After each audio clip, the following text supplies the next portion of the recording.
Welcome, everybody, to today's seminar on private equity investments in healthcare. Today, we're going to be focusing on navigating compliance challenges under major fraud and abuse laws, including the False Claims Act, the Anti-Kickback statute, and the Physician Self-Referral law. Our discussions are going to cover strategies for private equity-backed healthcare organizations to manage compliance with these regulations, including federal and state variations and best practices for minimizing enforcement risks. We've recorded today's presentation, so anybody who would like to come back and look at it if you've missed anything or just want to refresh your recollection on things that are discussed, it'll be available for you. And with that in mind, I think I'd like to introduce myself first and foremost. I'll be monitoring today's panel discussion. My name is John Roberts. I sit in Chicago's in the Venable office. In Chicago's Venable office. I focus my practice in the healthcare space, where I have practiced the healthcare law, both in terms of litigation, transactional, and regulatory work for the better part of the last 3 decades. Today, joining me are my colleagues from New York and DC, each of whom I'll allow to introduce themselves. And I'll start first with Valerie. Thanks so much, John. Good afternoon, everybody. I'm Valerie Cohen. I'm a healthcare partner in Venable's New York office. I specialize in investigations, litigations, and compliance design in the managed care reimbursement space, pharmacy benefit, and telehealth areas. I work with clients that are health insurers, pharmaceutical companies, hospitals and health systems, and telehealth companies to conduct internal investigations, respond to government investigations, and defend litigation under the Federal False Claims Act, the Anti-Kickback statute, and the Physician Self-Referral law, also known as the Stark law, and of course the state counterparts to those laws. I'm so glad to be with you all today, and over to Sophia. Hi, everyone. My name is Sophia Porotsky. I am an associate in Venable's New York office in the commercial litigation group. I have a relatively broad-based practice, and my experience has included state and federal government enforcement defense, internal investigations, and white-collar criminal defense. Turning it over to Morenike. Good afternoon, everyone. My name is Morenike Oyebade. I'm an associate in the commercial litigation group in the Washington, D.C. office. And I received my master's in public health, focusing in health policy and data analysis, which I use to help clients navigate complex legal issues and civil and commercial litigation matters. Thank you. I think we'll first start our discussions by getting a broad overview of some of the key statutes that are important for the analysis of private equity-related transactions in the healthcare industry. As you see on the slide here, those include the False Claims Act, the Anti-Kickback statute, and the Physician Self-Referral law, better referred to as Stark. With that in mind, we'll start talking a little bit first about the False Claims Act. Valerie, the False Claims Act is, as you know, is a very powerful statute, particularly in the healthcare private equity space. Can you provide us with a little bit of overview? Absolutely, John. So the False Claims Act, or the FCA, is indeed the most potent tool in the healthcare regulators or prosecutors' civil arsenal. The FCA, it punishes fraud against the government at its core. And that means that as a threshold matter, you need to have received a government payment, whether through Medicare, Medicaid, or some other government program, to trigger the Federal False Claims Act. Now, the government has been quite successful in obtaining recoveries under the False Claims Act in terms of the healthcare sector, recovering nearly $2 billion in the last 2 fiscal years in False Claims Act recoveries in healthcare alone. So what exactly does the False Claims Act punish? So under the False Claims Act statute, any person who knowingly submits or causes to be submitted a false claim to the government or makes a statement material to that false claim is liable for 3 times the government's damages plus civil monetary penalties, which can quickly add up because the penalties alone can go up to $27,000 per false claim. Because the False Claims Act is a fraud statute, the actor's state of mind becomes very important. So the term knowingly in the statute, it includes not just actual knowledge, but also reckless disregard and deliberate ignorance. Now, for those who are newer to the False Claims Act, what does that actually mean in practice? So reckless disregard could be a scenario where somebody is on notice of a submission of a false claim, but chooses not to investigate it and also not to remediate it.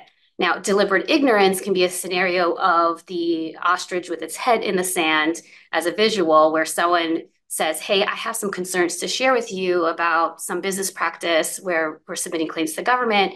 And the response is, no, I don't even want to hear about it. Don't even tell me. So any of those scenarios could potentially trigger the knowledge element or satisfy the knowledge element under the False Claims Act. Another thing that makes the False Claims Act so potent is that in addition to the government, private individuals could pursue relief under the False Claims Act by standing in the shoes of the government. That's because the FCA grants individuals what we call a private right of action to file a qui tam lawsuit on the government's behalf against those that the individual thinks defrauded the government. Such cases are initially filed under seal, so the public won't know about them for some time. And that's because filing under seal allows the government, the actually injured or allegedly injured party, to investigate the allegations and determine if it wants to intervene in that lawsuit. Whistleblowers who bring these qui tam actions are called relators, so we'll use those terms interchangeably, whistleblower, relator. They're incentivized to raise concerns with the operative regulator because if there is a recovery at the end of the day, the whistleblower can obtain anywhere between 15 and 30% on the recovery, depending on the government's views of their contribution to the unique information. So in addition to the Federal False Claims Act statute, which we'll largely focus on today, the majority of our states have adopted a state version of a False Claims Act statute. And the state False Claims Act statutes become particularly meaningful if you're dealing with Medicaid payments. And so we're not going to cover all those statutes today, but just bear in mind that there are state level False Claims Act statutes as well. And bringing it down to the private equity space in particular, since at least 2019, so the last 5 or so years, many private equity firms have settled False Claims Act litigations and enforcement actions before they turned into litigations under the auspices of the government, alleging that those PE firms failed to adequately address practices at their portfolio companies that, in the government's views, may have run afoul of healthcare laws. Thanks, Valerie. I think one thing that's very always interesting for those of us who practice in the healthcare space is it's a note that financial arrangements that are generally fairly routine in other industries may actually raise kickback concerns in healthcare. So with saying that, Sophia, can you provide an overview of the anti-kickback statute and how it has been applied to private equity firms with healthcare portfolio companies? Sure, John. So the Federal Anti-Kickback Statute, or the AKS, is a criminal statute that prohibits requesting, receiving, offering, or paying what the statute calls remuneration, which is construed quite broadly as paying anything of value. So that would include kickbacks, bribes, rebates, and that could be directly or indirectly. It can be in cash or in some other format. And so those payments are in exchange for referrals for medical services or medical products. And we're really in the anti-kickback space if we're dealing with federally funded healthcare programs. So if payment is being provided by a federal healthcare program, then this would implicate the AKS. And the AKS really goes hand in hand with the False Claims Act. And for example, a civil FCA claim can be predicated on a violation of the AKS, and a claim for payment that results from a violation of the anti-kickback statute is per se false. So with respect to private equity firm investments, as a general matter, government scrutiny and enforcement has often focused on the corporate structure and economic incentives of the PE firm model. So if you think of a traditional PE firm corporate structure, it may involve many corporate entities, such as the portfolio companies, that generally may shield the fund managers or investors from liability. However, since at least 2018, we have seen the Department of Justice, or the DOJ, going after the PE firm as well as the portfolio company, so piercing the corporate veil, so to speak. An example of that is a company that reached a $21 million settlement in 2019 for the PE firm and for the portfolio company, with the DOJ to resolve accusations that the PE firm actually aided the portfolio company in orchestrating a kickback scheme to prescribe compound creams and vitamins, that with the claims being paid for by a federal healthcare program. In that case, it was TRICARE. Thanks, Sophia. The third law that is generally very important to take a peek at when looking at transactions and liability potentials in the PE space when dealing with healthcare transactions is the Stark Law, otherwise known as a physician self-referral law. Morenike, can you please tell us what the physician self-referral law is and how it applies to the private equity space? Yes, so the Stark Law is a law that broadly prohibits physicians from profiting from self-referrals for designated health services that would otherwise be payable by Medicare or Medicaid to entities where the physician or an immediate family member of that physician have some sort of financial relationship, whether that's through ownership or through compensation arrangements. And some of those designated health services include things such as, clinical laboratory services, radiation therapy, and durable medical equipment. And the Center for Medicare and Medicaid actually published an updated list of codes for the relevant DHS services annually. And so that's something that's important to, periodically check regarding what services would constitute. And in terms of violations of the liability, when it comes to the Stark Law, is that the Stark Law imposes strict liability. So in other words, it is not required to prove that there was an intent to violate the law, but rather what a violation would constitute is that there's some sort of financial relationship plus a referral, and there's no exception that applies. However, there are a few exceptions to the Stark Law that could actually apply here. So there are 28 statutory and regulatory exceptions that would otherwise be prohibited referrals. But in order to qualify for an exception, all the elements of that exception have to be satisfied and met. And some of the common exceptions would include things such as renting office spaces, bona fide employment relationships, and in-office auxiliary services, to just name a few. And while being on the topic of violations, there's actually been quite an upward trend that we've noticed in terms of Stark Law violations being used as a predicate for civil false claims act claims. And there was actually an example bringing it back to, private equity firms to be aware of.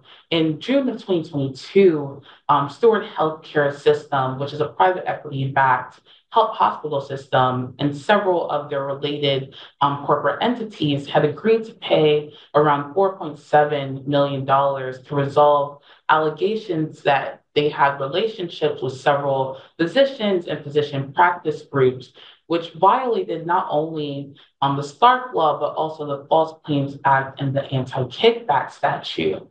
And while in the settlement agreement, Steward had admitted fault, since then, Steward has struggled financially, and actually earlier this year in 2024, was asked to leave Massachusetts. And some of the penalties that you guys are hearing of that Steward faced are not uncommon. Violations of the Stark Law can sometimes result in some of these penalties, which include the denial of services for payment for services, imposing fines, and possibly even being excluded from Medicare and Medicaid programs. And a pro tip that I have is, if there is some sort of compensation arrangement that may implicate the Stark Law or the Anti-Kickback statute and the False Claims Act, it's always good to, look at the implications of the Stark Law first because it is a strict liability statute, and then move on to, looking at the anti-kickback statute and false claims if you find that the arrangement would be permissible under the Stark Law. Thank you, Morenike. I think that's a great pro tip. I'd also highlight some of the things that you said, as well as Sophia said, that when analyzing these transactions, it's really, really important to understand that you're basically guilty until proven innocent under Stark, for lack of a better word. In other words, you got to find that exemption, or it's assumed that you violated the statute. Whereas under the anti-kickback statute, there is an intent requirement. So there is a more of a hazy shade of gray there. And so it's really important that you get that Stark exemption first and then turn to the anti-kickback statute and really try to determine if you've got an exception that applies there too, or what they call the safe harbors. Now, having said all that, we're going to now turn briefly to discussing each of these statutes in more detail and how it can impact private equity transactions. We're going to start first with the False Claims Act. And I'd also like to let people know that if you have any questions that pop up in your mind while we're having this discussion, please feel free to put those questions in the chat questions and answer area during the webinar. Or alternatively, if you'd rather, you can wait towards the end of the webinar and we'll have some time for questions and answer at that time too. But having said all that, let's move on to some discussion about the False Claims Act. Valerie, what are some of the practical differences between defending a direct government False Claims Act enforcement action versus a qui tam suit? Thanks, John. So there is a distinction between what we call a direct enforcement action versus a qui tam action. Essentially, a direct action is a scenario where the government chooses to investigate an entity on its own. So in other words, they don't have a whistleblower giving them intelligence that's piquing their interest. They are prompted to do the investigation for some other reason. So those reasons could include media reporting issues that trigger the government's interest and makes them want to look into issues.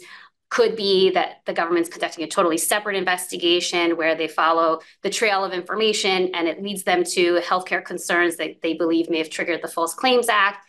Could be in any number of other ways, but that's the essential distinction between the government just kind of leading the charge versus having a whistleblower. Typically, it's a current or a former employee. Sometimes it's a third party, like a vendor that worked with an entity that had concerns and then brought them to the government's attention that prompted the investigation.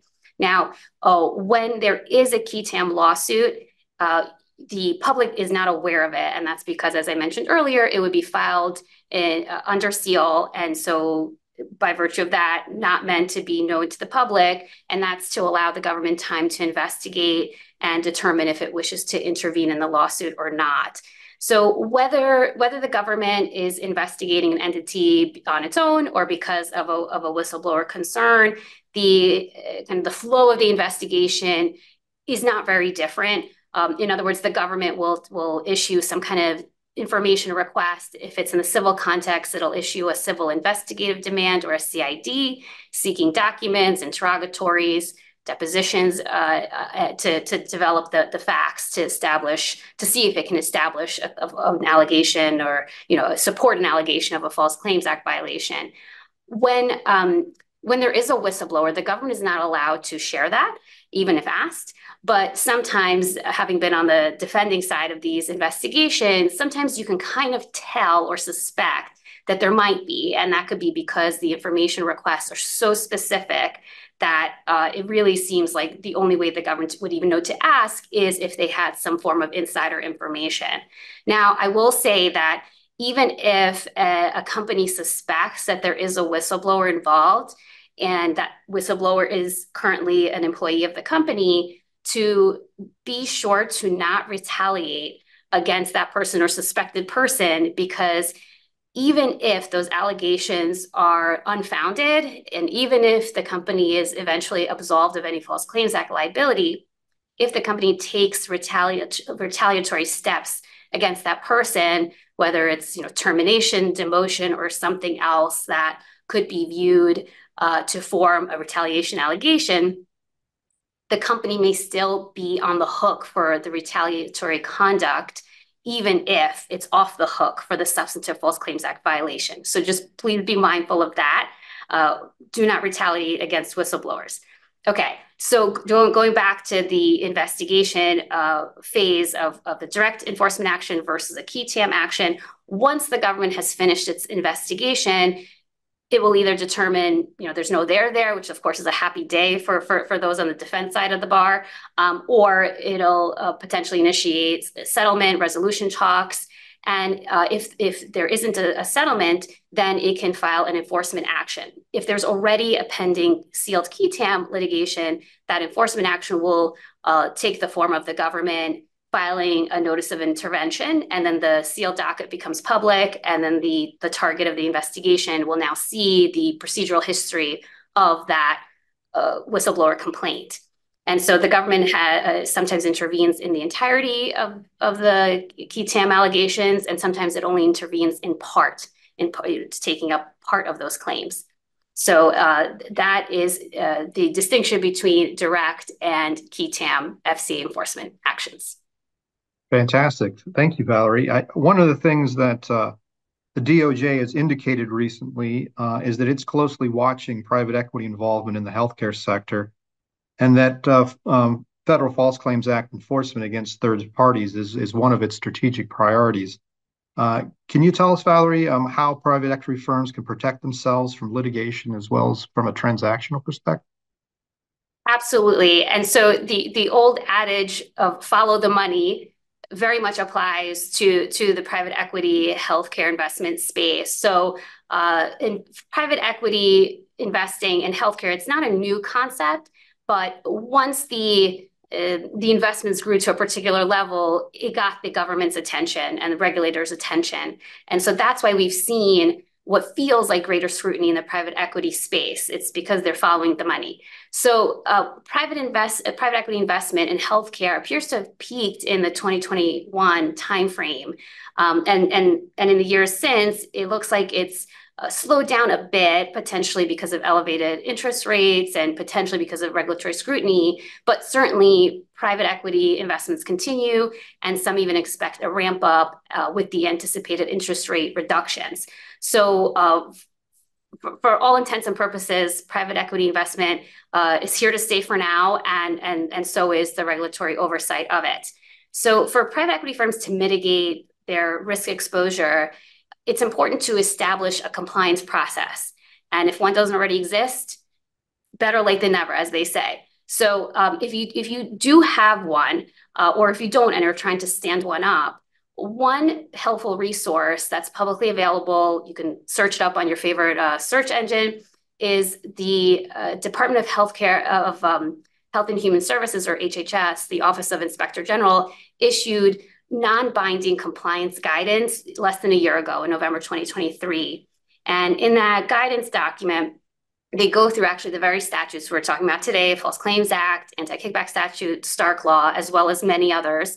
And it's a good primer for those who want to troubleshoot an existing compliance program, just to see how it stacks up against the government's perspective on the various things one ought to be thinking about in terms of their healthcare compliance. And also to just get a thumbnail idea of what is out there. What does my organization need to be thinking about? Because certainly our regulators are thinking about it. So I suggest to those who aren't familiar with it already to have a look at those November 2023 compliance program guidance materials from HHS OIG. Now, there is a recognition in not just the guidance document, but also when I speak to regulators and I hear them speak at conferences, that compliance is not a one-size-fits-all. There's an understanding of that. There's an understanding that companies vary in size, in sophistication, in their newness to the healthcare space. You know, a lot of times if you have an investment entity, they may be investing in lots of industries, and perhaps healthcare is a new foray for them, and they're just not acclimated to the intensely regulated space. So bear in mind, even if there is that recognition, it's not, it doesn't give you absolution. It doesn't absolve you from complying with those regulations. And there's also an equal understanding that if you're operating, let's say, $1 billion business operation, the government's not going to look favorably if you have a shoestring budget for your compliance function. So just keep in mind that proportionality between the business processes and the compliance oversight processes. Now, there are 7 core elements historically known to establish a successful compliance program. I'm not going to get into each of those 7, but just to keep in mind some of the key ones that, again, you want to make sure you're trying to check the boxes on these is to have policies and procedures that are written. And these shouldn't be aspirational, like, well, one day we hope to be doing these things, but they should reflect the reality of what you are doing. You should have compliance leadership and oversight of it. You should have some amount of compliance risk assessment, reviews, or audits, and also have a mechanism to respond to concerns that come in. Earlier, we were talking about the distinction of a whistleblower qui tam versus a direct action. So certainly if you get a complaint by somebody in the organization, you want to have a mechanism in place for how to handle responding to that, investigating the issues if they warrant investigation, and not be scrambling for what to do in that situation. John, do you have more to add?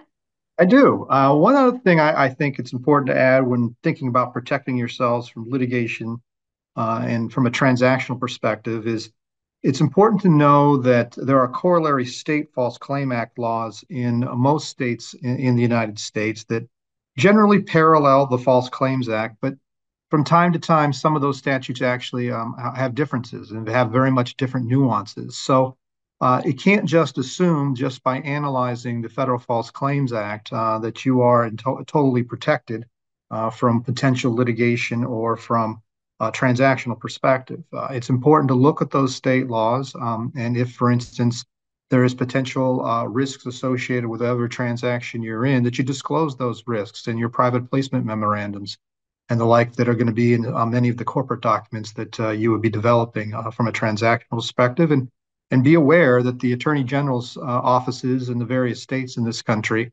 are certainly very, very, very well in tune and knowledgeable about the state federal False Claims Acts that they have been told to enforce.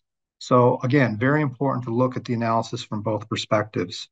Having said all that, for those of you who are attending and hoping to get CLE credit, let me tell you that there is a code word that you need to be aware of, and that code word is fraud 2024. Fraud 2024. So might want to write that down if you're hoping to get CLE credit. Having discussed the Federal False Claims Act, as well as a little bit of discussion about the nuances with the state corollary statutes, let's turn our attention now to the anti-kickback statute.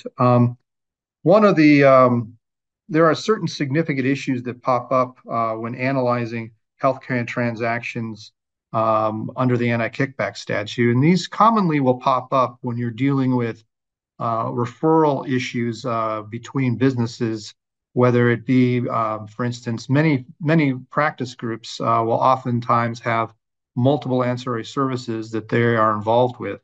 And you have to, when you look at these transactions to set up transactions between hospitals and physician groups, or between physician groups and another healthcare entity that they're setting up to provide an ancillary service, is making sure that the referrals and the remuneration that's going back and forth between these entities is in fact compliant with the safe harbor that are a part of the anti-kickback statute.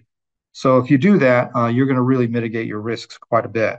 Now, having said all this, Valerie, if you don't mind, if you could please tell us regarding the interplay between the anti-kickback statute and the Federal False Claims Act, There is a current split concerning the causation element. Can you kind of give us a little bit of background on that, and what are the practical effects of this ambiguity as it relates to equity investment? Absolutely. So just to step back a moment on what a prosecutor or plaintiff needs to establish a False Claims Act violation. So there's not typically, there are four core elements. There's falsity, the actual claim has to be false. Knowledge, which we spoke about earlier, it could be actual knowledge, reckless disregard, deliberate ignorance. There has to be materiality to that claim. It can't just be, kind of a rounding error situation. But what we're going to focus on here is causation. That's the other critical element that needs to be established to make out a False Claims Act violation. And when we're dealing with what we call an affirmative False Claims Act case or direct False Claims Act case, the causation element is essentially met by saying, okay, defendant submitted a false claim for payment from this provider-patient encounter. The government then paid the defendant for that claim, and therefore causation is met because the false claim caused the payment to happen. Now, where you have an anti-kickback claimed violation as the predicate for the False Claims Act violation, it's a little bit more tricky. So in that context, where you have an alleged kickback, the government needs to show that the false claim that was submitted to the government for payment resulted from the kickback. So the resulted from the kickback is highly disputed legal language right now. And so at this moment, there is a circuit split on what does resulting from mean in order to establish causation. So there's a plaintiff-friendly view, friendly for the government, and there's a defense-friendly view. So the plaintiff-friendly view applies what we'll refer to as the proximate cause standard, which essentially means that the false claim that was submitted only needs to have some link to the alleged kickback. And that standard was adopted by the Third Circuit. The countervailing defendant-friendly view of causation is that the alleged kickback has to have caused the submission and then the payment of the false claim. So this is what we call the but-for causation. So this distinction between which standard applies, and by the way, the but-for standard so far has been adopted by more circuits, by the First, Sixth, and Eighth. And for those litigation folks on the line, I would say, as most of the industry would say, that the Supreme Court eventually will probably take up this issue and resolve the circuit split. But for now, we do have this split. Now, what does this mean for day-to-day private equity operators or their portfolio companies? It may seem just, kind of like some ivory tower legal discussion, but it has a meaningful difference in where the liability can come from and how the record that happens day to day can be established and used to support or challenge the establishment of the causation element. So let me give you an example. If a but-for causation is the operative standard, this means that the government has to prove that the provider would not have prescribed this medication, or the provider would not have done this type of treatment if they hadn't received the allegedly improper remuneration. Now, this can be really hard for the government to show if there's countervailing evidence that the provider, could be the provider's own testimony or deposition, or some contemporaneous emails or other communications that say something along the lines of, this treatment is required irrespective of payment, or something along those lines. But even more potent could be, let's say the patient, you have evidence from the patient, testimony from the patient that says, oh, I didn't know of whatever was going on behind the scenes in terms of the payment structure, but all I know is that I had to have this medication. There was no question. There was no other medication for me. So that creates a really significant evidentiary challenge for the government to overcome, because it seems like with or without the improper payment, that claim for payment from the government for that medicine, for that treatment, would have still happened. So just keep that in mind, and time will tell soon enough. There probably will be some resolution to the circuit split, but that's where we stand today. Super helpful. Thank you. Over the past few years, there have been a significant nationwide crackdown on anti-kickback violations. Telemedicine providers, DME suppliers, pharmacies, cardiovascular and cancer genetic testing services, they've all been targeted. Sophia, can you tell us what are some key takeaways for the private equity sector from this enforcement activity? Sure, John. So as you alluded to, in recent years, there have been these sprawling multi-state, multi-agency investigations and prosecutions alleging healthcare fraud premised on violations of the anti-kickback statute. And they're claiming millions of dollars in damages. So this is quite significant. And some key takeaways for private equity investors is that, first and foremost, business practices that are perfectly acceptable in the private sector may violate the AKS when you are dealing with a federally funded healthcare program that is paying for these services or medical devices or products. So it's really important to keep in mind that it's a different ballgame once you're dealing with a federal healthcare program. So PBM programs, for example, or gift cards or charitable donations have all previously been found to be violative of the AKS, whereas in the private sector, these might be perfectly common and acceptable types of rebates or referral type, giving something of value for a referral. Another thing to keep in mind is that healthcare investment from PE firms will, as Valerie mentioned, most likely continue to be scrutinized by government agencies and regulators. So, it's important to really take a look at compliance and make sure that there is nothing in the practices that could implicate the AKS. The traditional corporate structure of PE firms and portfolio companies also may not insulate a PE fund manager or investor in the same way that it might insulate from liability in another context. So it's important to keep in mind that although it doesn't happen very often, the DOJ has pursued a corporate veil piercing type of strategy and bringing in both the PE fund managers and the portfolio companies into the scope of an investigation or a prosecution. And one practice tip to keep in mind for folks is that if your pay structure is based on something such as volume of referrals as opposed to a flat fee payment structure, that should be an immediate red flag when we're thinking about dealing with federally funded healthcare programs. That's a great practice tip. And I can also share that here in Illinois, for instance, there's case law on that with regards to the importance of a flat fee arrangement versus having something based on the volume of valid referrals. So also, again, look at the state component as well, because the state laws do sometimes have case law that can very much impact how you're analyzing things. Having said all that, and talking about case law, there have been some pretty important recent Supreme Court decisions on the anti-kickback statute. One is Looper Bright Enterprises versus Raimondo, which effectively ended the Chevron deference. And so that obviously has impacted anti-kickback and False Claims Act enforcement. Valerie, can you give us a little bit more color about that?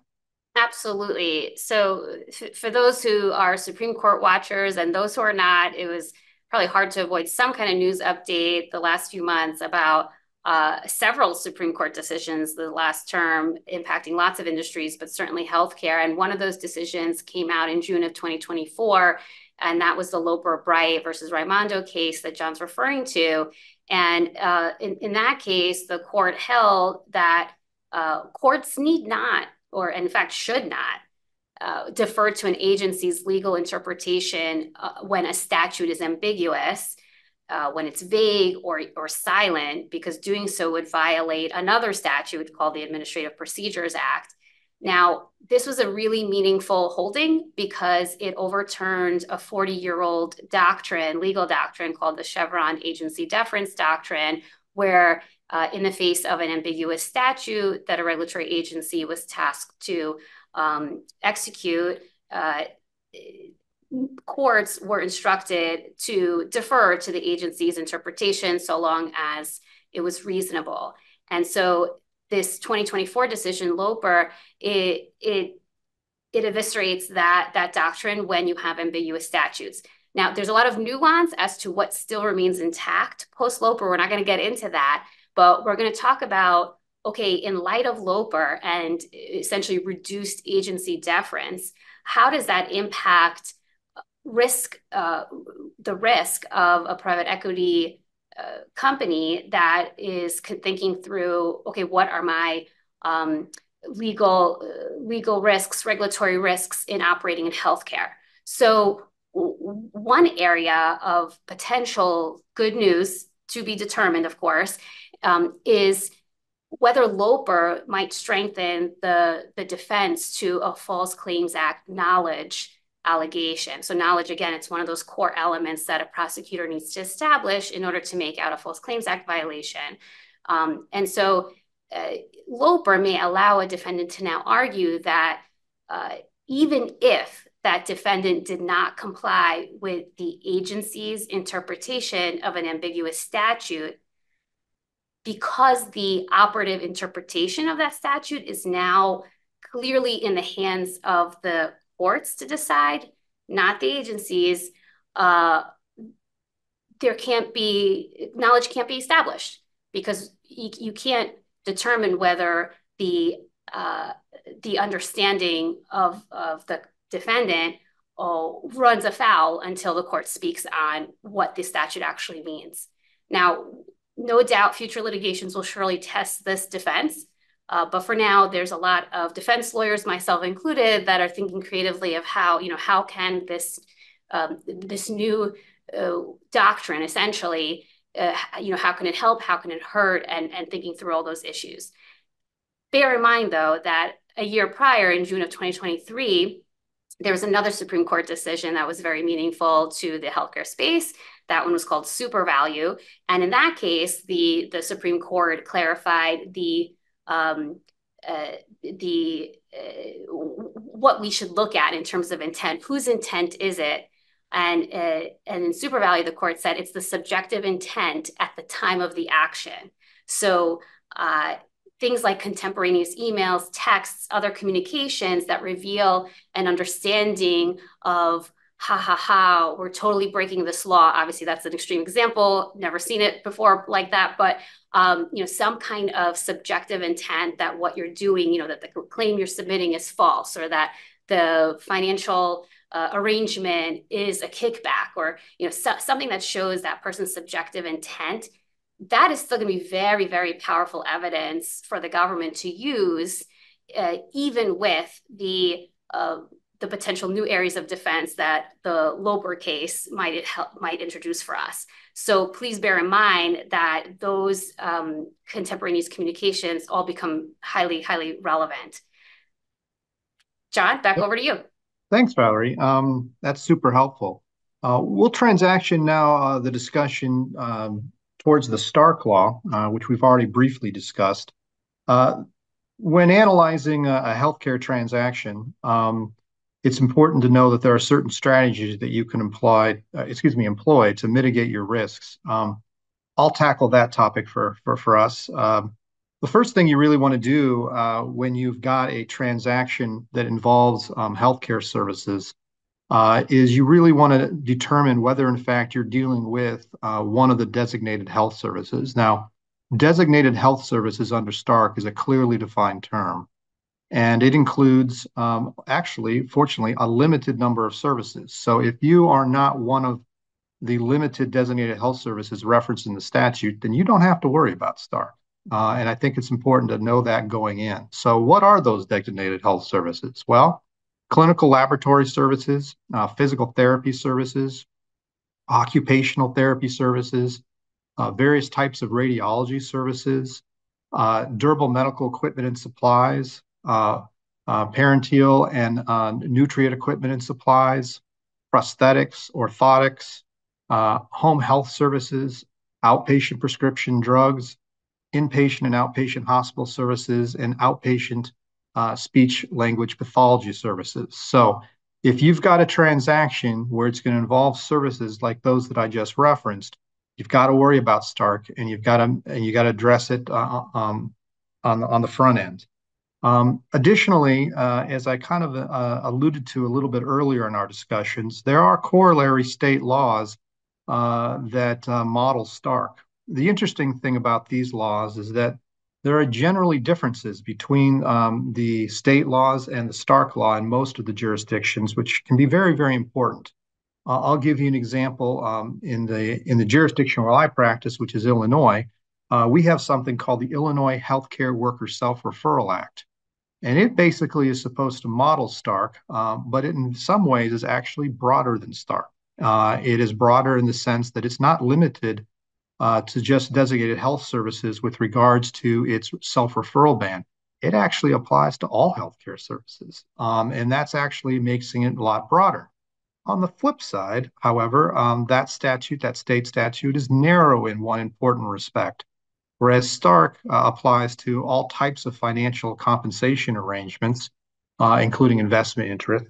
Under the Illinois Healthcare Self-Referral Act, it only applies to investment interests. So if you have a compensation arrangement that doesn't involve the investment aspect of the transaction, then you don't have to worry about it. So again, these are little nuances that need to be addressed, and if you address them going in, then you really can mitigate your risks under Stark. Having said all that, Morenike, if you can please answer this question for us, and that is, how can private equity firms and their healthcare portfolio entities balance the need to attract top physicians talent with Stark Law's bona fide employment exception requirements? Yeah, that's actually a really good question, John, because it really gets at both the business and the legal considerations that private equity firms and their portfolio entities often have to consider. But just to take a step back, in terms of what the bona fide, employment exception is, it's an exception that allows physicians to receive compensation from an entity, whether that's a hospital or a group practice, where they actually do have a financial relationship if there is a bona fide employment relationship, meaning that that physician has been employed to render identifiable services. And of course, certain conditions have to be met. And that's where I have, some suggestions as to what private equity firms can do to strike that balance that you mentioned. One of them would be structuring employment agreements carefully. So ensuring that the compensation arrangements align with fair market value and are commercially reasonable, but are independent of any referral volumes or values that would, strike or raise issue with the Stark Law itself. Something else to consider is that, in terms of performance metrics for the physicians that they hire and work for them, is that there should be a use of non-referral based performance metrics. So if there's an incentive-based compensation that's offered, it should be more so based on metrics such as quality of care or patient satisfaction, or just other non-referral based metrics. And another important consideration is compliance and ensuring ongoing compliance with the Stark Law. And there are a few ways that can be done. One is seeking legal guidance. So whether that is regularly consulting with, Venable counsel that can help navigate the complexities of the Stark Law, or other counsel, but also ensuring that there are clear compliance policies and compliance programs just to navigate. Because as we had previously mentioned, the Stark Law is one where there's strict liability. So it can easily be a slippery slope as, intent is not necessarily relevant for this law. And last but not least, one of the things to make sure to implement is ensuring that there are detailed records of compensation decisions and that there are regular audits to ensure that there's ongoing compliance with the Stark Law. Thank you. That's extremely helpful. I think this is a good time to let people know that pretty soon we'll be coming to the end of the webinar. So if you do have any questions, I encourage you to please put them in the chat down below so that we can address them for you here pretty shortly. Having said all that, With the Department of Justice increasingly pursuing Stark Law-based False Claims Act cases, Valerie, can you touch on what trends you foresee in the enforcement of these laws? Absolutely. The similar to using a kickback theory of remuneration as the predicate or the basis for establishing a False Claims Act claim, the DOJ has been using self-referrals under the Stark Law as a predicate to establish a false claim under the FCA. So as a reminder, both Stark and the AKS are criminal statutes. So, on their own, setting aside the False Claims Act, want to make sure that we're evaluating liability with respect to those. But even in a situation where the government feels like it can't quite make out a criminal case under Stark or AKS, it has been using the handy False Claims Act tool to try to bring cases or get to a resolution, short of bring a case, using a predicate self-referral or alleged self-referral to establish a false claim. So just as one recent significant example, in December of 2023, the DOJ announced that it had settled with Community Health Network for $345 million and entered into a 5-year corporate integrity agreement to resolve allegations that the hospital violated the FCA by knowingly submitting claims to Medicare for services that were impermissibly referred under Stark. Now, what was interesting about this case is that the government's theory was that the improper referrals were premised on community health compensating physicians above fair market value and by awarding incentive comp based on the volume of physician referrals, like the types of conduct that Morenike just went through, as keep those in mind as potential red flags for the government.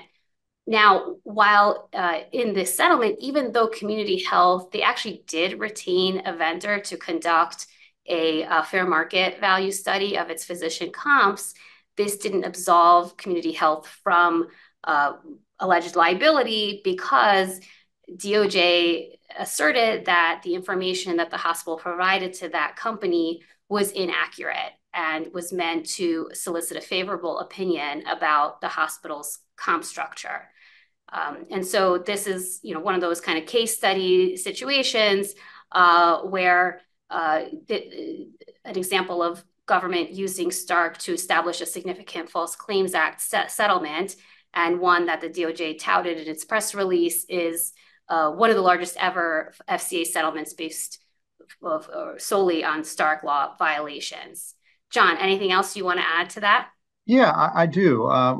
Much like what you said with regards how they're using Stark as a predicate to bring False Claims Act actions. You're seeing the same thing at the state level. The state attorney generals are certainly looking at the feds and seeing what kind of behavior they're manifesting and playing follow the leader. So it depends, of course, on how aggressive the attorney general office is in your state. And it does vary from state to state. I happen to practice, as I said, in Illinois earlier, and the attorney general's office in Illinois is very aggressive with regards to these things. In fact, they recently did something much like this to bring down an MRI self-referral transaction that involved over 26 different MRI centers throughout the city of Chicago that involved getting, again, the Illinois Attorney General coming in and using Stark violations to make False Claims Act allegations in order to bring that whole situation to fruition. So it's happening, and it's happening for real, and it's something that you do need to be very, very mindful of. As I said, we're coming now to the end of the webinar. If you do have any questions, again, please put them right now in the Q&A section. While you are considering if you have any questions and want to put them there, let me remind you that the CLE code for this webinar, again, is Fraud 2024. Again, that is Fraud 2024. I'm not right now seeing any questions that anybody has raised. So with that, I'd like to remind people that we have another webinar that'll be coming up here in the not too distant future on October 16th, 2024. We'll be having part of our private equity investment healthcare series. We'll be talking about healthcare services licensure and the change of ownership issues that come into transactions. and we would encourage you, please, to sign up and attend again. We want to thank you very, very much for taking the time out of your busy day to spend an hour with us here. And I seeing no open questions, I think we will bring this to an end. Thank you to all the panelists. And again, thank you to everybody who was in attendance. Thank you, everybody.